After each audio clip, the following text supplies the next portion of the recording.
हाँ जी, नमस्कार सभी को। तो स्वागत आप सभी का आपके अपने प्लेटफॉर्म पे। बैटरी डाउन हो गई है। हम्म, आपका अपने प्लेटफॉर्म पे। तो जो भी चैनल के ऊपर नया जुड़े जल्दी से वीडियो को लाइक करना और चैनल को सब्सक्राइब भी कर देना जिसने सब्सक्राइब नहीं किया। और सभी ग्रुप में वीडियो को अच्छे से शेयर भी कर देना। और वीडियो अच्छी लगे तो एक अच्छा सा प्यारा सा कमेंट भी छोड़ देना ताकि हमें भी हौसला मिलता रहे। ठीक है, सब कुछ कर देना, सब कुछ ही कर देना। वीडियो को लाइक करना, चैनल को सब्सक्राइब करना, सभी ग्रुप में वीडियो को शेयर करना, ये आपका नैतिक कर्तव्य रहेगा। और चलते हैं अपने क्लास को शुरू करते हैं। क्लास की इसी तरफ पढ़ते बढ़ते हैं। ठीक है। चले।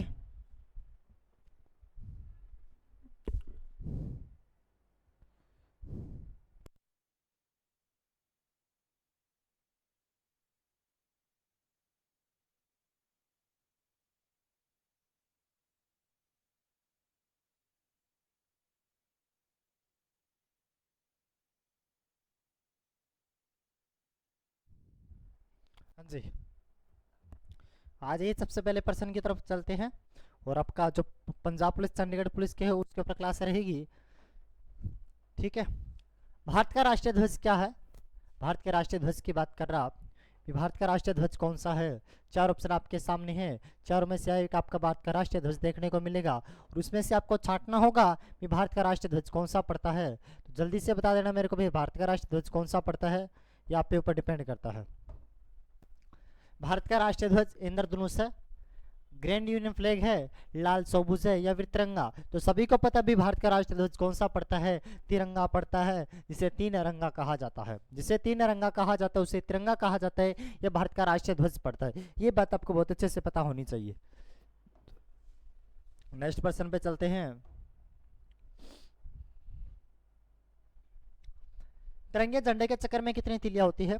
तिरंगा झंडे का जो चक्कर होता है उस तिरंगे झंडे के चक्कर में कितनी तीलियां होते हैं। तो आपसे पूछ रहा, तिरंगे झंडे कितनी तिलियां होती है, कुल कितनी तिलियां होती है? 23 तिलियां, 25 तिलियां, 24 तिलियां या फिर 28 तिलियां। तो तिरंगा झंडे झंडे का जो चक्कर होता है, तिरंगे झंडे का जो चक्कर होता है इसमें बीच के अंदर 24 तिलियां होती है। कितनी तिलियां होती है? इसमें 24 तिलियां होती है, जिसे अशोक चक्र कहा जाता है, अशोक चिन्ह कहा जाता है। इसमें कितनी तिलियां होती है? तो इसमें 24 तिलियां होती है। आपका इसमें से कौन सा? तो सी नंबर ऑप्शन आपका बिल्कुल सही रहेगा। देखो, जो भी चैनल के ऊपर नया जुड़े ना, वीडियो को लाइक जरूर करना, वीडियो को लाइक जरूर करना, चैनल को सब्सक्राइब भी करना और सभी ग्रुप के अंदर वीडियो को शेयर भी कर देना। ठीक है, ताकि कंटिन्यू जो भी नोटिफिकेशन आएगा आपको मिलता रहे। कौन से समय पे कौन सी क्लासें होती है, आपकी लाइव क्लासें किस समय होती है, ये सभी क्लासें आपको कंटिन्यूटी मिलती रहे। इसलिए वीडियो को लाइक करना, चैनल को सब्सक्राइब करना और सभी ग्रुप में वीडियो को शेयर भी बहुत कर देना। ये आपका नैतिक कर्तव्य रहेगा। और आप सपोर्ट बनाए रखना।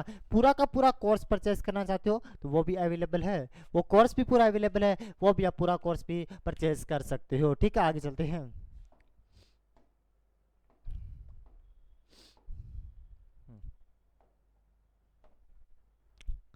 संविधान सभा में तिरंगे को राष्ट्रीय ध्वज का रूप में कब अपनाया गया? यानी कि संविधान सभा की बात करा, संविधान सभा के अंदर जो संविधान सभा थी उस संविधान सभा के अंदर तिरंगे को, तीन रंगा जो तिरंगा होता है, इसे राष्ट्रीय ध्वज के रूप में कब अपनाया गया था?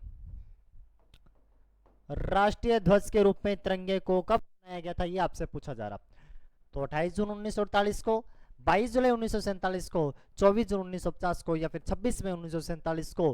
तो संविधान सभा ने तिरंगे को राष्ट्रीय ध्वज के रूप में कब अपनाया था? तो 22 जुलाई 1947 को। इसका बी नंबर आपका करेक्ट आंसर होगा। साथ में कमेंट में आंसर दिया करो भाई, साथ में कमेंट में अपने आंसर दिया करो। आपको हौसला रहेगा, हौसला बनता रहेगा भी आपको कितना कुछ पढ़ा जा रहा है या फिर क्या कुछ पढ़ रहे हो, हौसला बनता रहेगा। तो साथ में आपका जो आंसर है वो कमेंट में दिया करो, कमेंट बॉक्स के अंदर अपने आंसर छापा करो भैया। ठीक है, आगे चलते हैं। फिर इसी क्लास के अंदर कंटिन्यू बने रहते हैं। वीडियो को लाइक करो, चैनल को सब्सक्राइब भी करते हो। साथ में अगले पर्सन की तरफ मूव करें। तो कितना अच्छा पर्सन है, कितना अच्छा पर्सन आपके लिए। भारत के राष्ट्रीय पक्षी का नाम क्या है? भारत का जो राष्ट्रीय पक्षी पड़ता है, भारत का राष्ट्रीय पक्षी, इस भारत के राष्ट्रीय पक्षी का क्या नाम पड़ता है? तो भारत का राष्ट्रीय पक्षी मोर है, तितर है, कबूतर है या फिर तोता। काफ़ी बार एग्जाम के अंदर गवर्नमेंट जो एग्जाम होते हैं या फिर मैं सेंट्रल लेवल के एग्जाम की बात करता हूँ या फिर स्टेट लेवल के एग्जाम की बात करता हूँ, इन सभी के अंदर एग्जाम में काफ़ी बार प्रश्न पूछ लिया गया भारत के राष्ट्रीय पक्षी का नाम क्या है। भारत का जो राष्ट्रीय पक्षी पड़ता है उस भारत के राष्ट्रीय पक्षी का नाम क्या, ये काफ़ी बार एग्जाम के अंदर प्रश्न पूछ लिया गया, तो आपको पता होना चाहिए भारत का जो राष्ट्रीय पक्षी पड़ता है उसका नाम क्या। ठीक है, आगे चलते हैं। हम्म, भारत का राष्ट्रीय गान जनगण मन के रचयिता कौन थे? तो भारत के राष्ट्रगान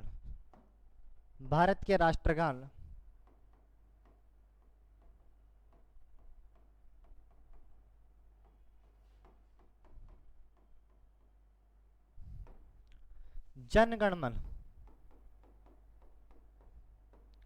पहले तो दिमाग में आनी चाहिए आपको कौन सी बात है भी जनगण मन की बात करते हैं तो जनगण मन को लिखा किसने था? रविंद्रनाथ टैगोर ने। दूसरी दिमाग में आपके बात आनी चाहिए कौन सी बुक्स में लिखा गया? गीतांजलि से लिया गया था। सबसे पहले कब गाया गया था? 1911 के अंदर कोलकाता अधिवेशन में गाया गया था। और इसी के ऊपर कौन सा पुरस्कार मिला था उन्हें? 1913 के अंदर शांति का नोबेल पुरस्कार मिलता है। और किसके द्वारा लिखित है? इसे जनगण मन को भारत के राष्ट्रीय गीत गान के रूप में कब अपनाया गया था? तो 24 जनवरी 1950 को। 24 जनवरी 1950 को इसे जनगण के रूप में अपनाया गया था। 24 जनवरी 1950 को अपनाया गया था। ये बात आपको बहुत अच्छे से पता होनी चाहिए। ठीक है, आगे चलते हैं।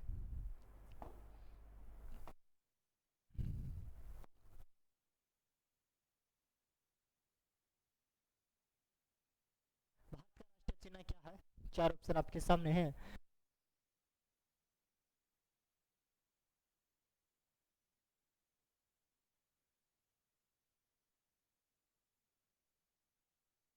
आंसर बनते हैं वो कमेंट बॉक्स में छाप दिया करो, जो भी आपके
हाँ जी, तो चलते हैं अपने आगे प्रश्न की ओर। भारत का राष्ट्रीय चिन्ह कौन सा पड़ता है? तो अशोक चिन्ह को भारत का राष्ट्रीय चिन्ह कहा जाता है। कौन से चिन्ह को? अशोक चिन्ह को भारत का राष्ट्रीय चिन्ह कहा जाता है, जो कि कहाँ से लिया गया था? जो कि कहाँ से लिया गया? सारनाथ के स्तंभ से लिया गया था। कहाँ से? सारनाथ स्तंभ से लिया गया था।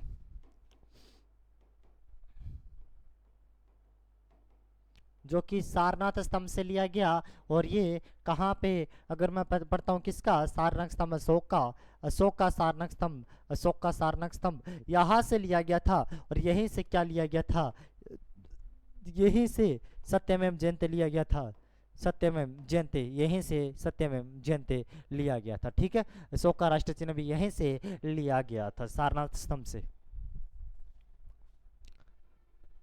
सत्यमेव जयते भारत का राज्य चिन्ह कहाँ से लिया गया था? तो सत्यमेव जयते भारत का जो राष्ट्रीय चिन्ह वो कहाँ से लिया गया? वो पिछले प्रश्न की ओर जो मैं व्याख्या कर रहा था, उसका व्याख्यान कर रहा था पिछले प्रश्न का, सेम वही प्रश्न आपको यहीं पे देखने को मिल गया। यानी कि जो पिछले प्रश्न की ओर जिक्र कर रहे थे, सेम वही प्रश्न अपने को यहाँ पे देखने को मिला। क्या? सत्यमेव जयते भारत का राष्ट्रीय चिन्ह कहाँ से लिया गया? बोध गया से, कुशीनगर से, या फिर कहाँ से? तो सिंपल सी बात है भाई, सारनाथ स्तंभ से लिया गया। कहाँ से? सारनाथ स्थित अशोक स्तंभ से लिया गया था। बिल्कुल सही होगा इसका, सारनाथ स्तंभ स्थित अशोक स्तंभ से किया लिया गया था। सारनाथ स्थित अशोक स्तंभ से लिया गया था।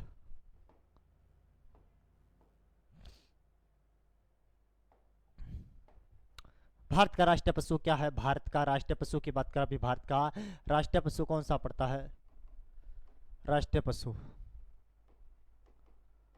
भारत का राष्ट्रीय पशु कौन सा है? हाथी है, चीता है, जिराफ है, या फिर बाघ है? तो बाघ को भारत का राष्ट्रीय पशु कहा जाता है। किसको?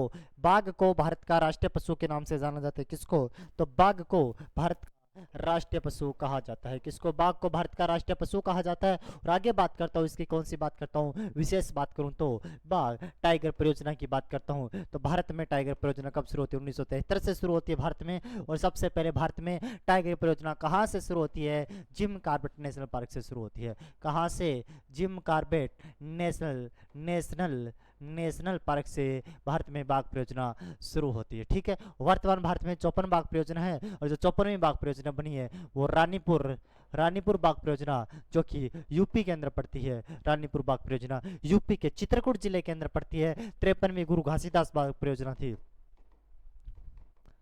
53वीं गुरु घासीदास बाघ परियोजना थी, और 54वीं यह पड़ती है। 52वीं तो राजस्थान के अंदर थी। 52वीं तो कहाँ पे थी? 52वीं तो राजस्थान के अंदर थी। रामगढ़ रामगढ़ विषधारी बाघ परियोजना, रामगढ़ विषधारी बाघ परियोजना, ये 52वीं बाघ परियोजना थी। भारत का राष्ट्रीय मुद्रा चिन्ह क्या है? बहुत अच्छा प्रश्न है। देखो, यह प्रश्न एग्जाम में पूछ लिए जाते हैं। भारत का राष्ट्रीय मुद्रा चिन्ह क्या है? डॉलर, यूरो, दिनार, या फिर राष्ट्रीय रुपया? तो भारत का कौन सा? भारतीय रुपये को भारत का राष्ट्रीय चिन्ह भी कहा जाता, मुद्रा चिन्ह कहा जाता है। कौन सा? तो भारतीय रुपया। दिनार नहीं है, यूरो भी नहीं है, और डॉलर भी नहीं है, लेकिन भारतीय रुपया भारत की राष्ट्रीय मुद्रा चिन्ह कहलाता है। कौन सी? भारत की मुद्रा। ठीक है, देखो चैनल के ऊपर नए जुड़े ना तो चैनल को लाइक किया करो, बटन को सब्सक्राइब भी किया करो चैनल को, और सभी ग्रुप में वीडियो को शेयर भी कर दिया करो। अच्छा, भारत की राष्ट्रीय नदी कौन सी है? भारत की राष्ट्रीय नदी की बात करता हूं तो भारत की राष्ट्रीय नदी कौन सी है? ब्रह्मपुत्र नदी, सिंधु नदी, गंगा नदी, या फिर नर्मदा नदी? तो भारत की राष्ट्रीय नदी की बात करूं, भारत की राष्ट्रीय नदी,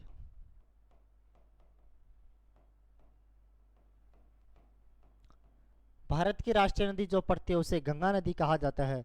और गंगा के बारे में थोड़ी सी बेसिक से अगर मैं बात करके आपको बताऊं, गंगा के बारे में बेसिक, तो गंगा संतोपत ग्लेशियर है, एक संतोपत ग्लेशियर, और एक पड़ता है गंगोत्री। संतोपत से दो नदियां निकलती है, एक तो धौली गंगा, एक विष्णु गंगा, आपस में मिलकर एक नदी बनाती है अलकनंदा। अलकनंदा जहां मिलते उसे विष्णु प्रयाग। अच्छा, अलकनंदा है, अलकनंदा, ये अलकनंदा नदी हुई। नीचे से एक नदी आती है गंगोत्री ग्लेशियर से उत्तराखंड से, उस नदी का नाम है भागीरथी।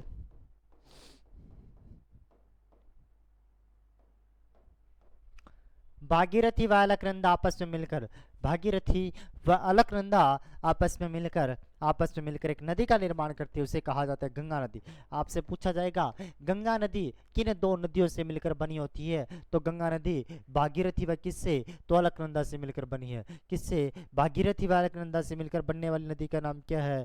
तो गंगा नदी है। ये आपको पता होना चाहिए। भागीरथी व अलकनंदा से मिलकर बनने वाली नदी का नाम क्या? तो अलकनंदा है।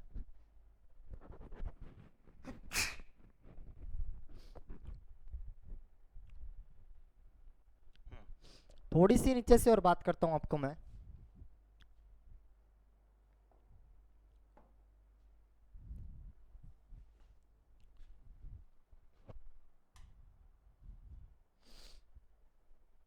नीचे से थोड़ी सी विशेष बात करता हूं मैं आपसे।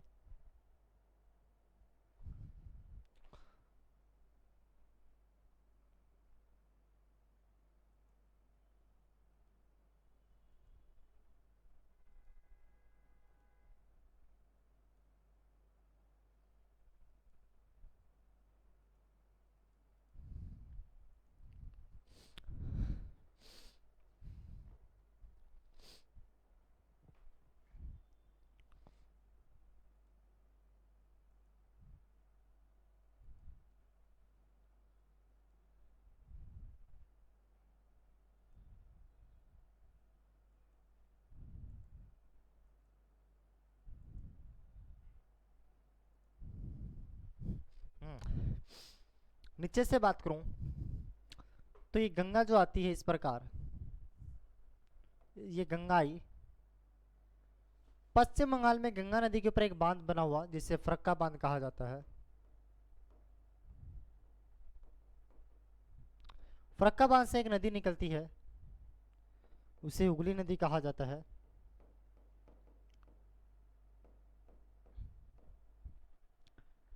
आगे गंगा बांग्लादेश में जाती है, उसे पद्मा कहा जाता है। इधर से ब्रह्मपुत्र आती है, ब्रह्मपुत्र में बांग्लादेश को जमुना कहा जाता है। और जब दोनों पद्मा जमुना आपस में मिल जाती है तो उसे मेघना कहा जाता है। ये गंगा थी, ये ब्रह्मपुत्र थी, और इससे फरक्का, जब ये हुगली नदी और मेघना नदी आपस में मिल जाती है तो ये विश्व का सबसे बड़ा डेल्टा सुंदरबन का डेल्टा का निर्माण करती है। तो ये विश्व का सबसे बड़ा डेल्टा कौन सा? सुंदरबन के डेल्टे का, ये विश्व का सबसे बड़ा डेल्टा का निर्माण करती है।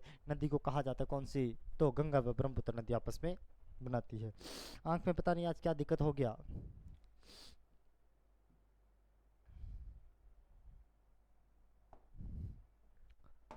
भारत का राष्ट्रीय जलीय जीव क्या है?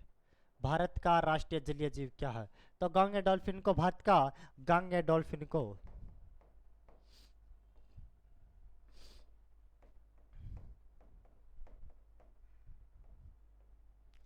गांगे डॉल्फिन को भारत का राष्ट्रीय जलीय जीव कहा जाता है। किसको? तो गांगे डॉल्फिन को भारत का राष्ट्रीय जलीय जीव कहा जाता है। किसको? गांगे डॉल्फिन को भारत का राष्ट्रीय जलीय जीव कहा जाता है। इसका डी नंबर ऑप्शन आपका बिल्कुल करेक्ट होएगा। ठीक है, वीडियो को देखो, लाइक कर देना। जिसने वीडियो को शेयर नहीं किया, वीडियो को लाइक जरूर करना भाई।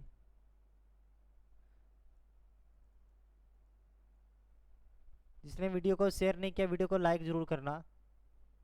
ठीक है, हाँ चले, गांगे डॉल्फिन। ठीक है, आगे चलते हैं। भारत का राष्ट्रीय खेल कौन सा है? भारत के राष्ट्रीय खेल की बात करते हैं। भारत का राष्ट्रीय खेल कौन सा पड़ता है? वॉलीबॉल, क्रिकेट, फुटबॉल या फिर हॉकी? हॉकी को भारत का राष्ट्रीय खेल कहा जाता है। हॉकी को भारत का कौन सा खेल कहा जाता है? तो हॉकी को ही भारत का राष्ट्रीय खेल कहा जाता है। ये बात आपको बहुत अच्छे से पता होनी चाहिए, किसे हॉकी को भारत का राष्ट्रीय खेल कहा जाता है। ये बात आपको दिमाग में रख लेना, अच्छे से भी पता होनी चाहिए। आगे चलते हैं नेक्स्ट क्वेश्चन की ओर।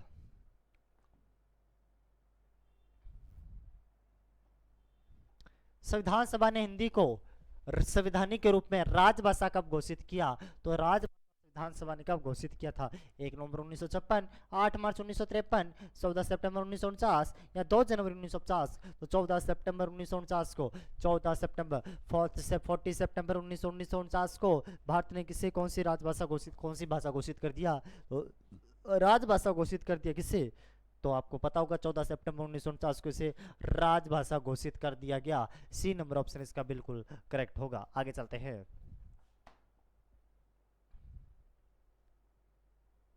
भारत के राष्ट्रीय गीत वंदे मातरम के रचयिता कौन है? भारत का राष्ट्रीय गीत वंदे मातरम पढ़ता है, ये किसने लिखा था? वंदे मातरम को भारत का राष्ट्रीय गीत कहा जाता है। कौन सा गीत? तो राष्ट्रीय गीत कहा जाता है। लिखने वाले कौन थे? बंकिम चंद्र चटर्जी थे। बंकिम चंद्र चटर्जी थे। कौन सी बुक में लिखा गया था? तो आनंद मठ के अंदर लिखा गया था, आनंद मठ के अंदर लिखा गया था। सबसे पहले बार कब गाया? 1896 के कौन से अधिवेशन में? कलकत्ता अधिवेशन के अंदर इसे गाया गया। और इसे राष्ट्रीय गीत का दर्जा कब दिया गया? गीत का दर्जा कब दिया गया? इसे 24 जनवरी 1950 को इसे राष्ट्रीय गीत का दर्जा दिया गया। ये बातें आपको पता होनी चाहिए। ठीक है, आगे चलते हैं। हाँ जी, ये आपके इससे जो क्वेश्चन बने थे आज के, बहुत महत्वपूर्ण क्वेश्चन थे। तो वीडियो को जिसने लाइक नहीं किया, वीडियो को लाइक करना, चैनल को सब्सक्राइब करना और सभी ग्रुप में वीडियो को शेयर भी कर देना, ताकि कंटिन्यू आपकी इसी क्लास से इसी प्रकार का नोटिफिकेशन आपको मिलता रहे। तो मिलते हैं अपने नेक्स्ट क्लास के अंदर। थैंक यू वेरी मच, धन्यवाद।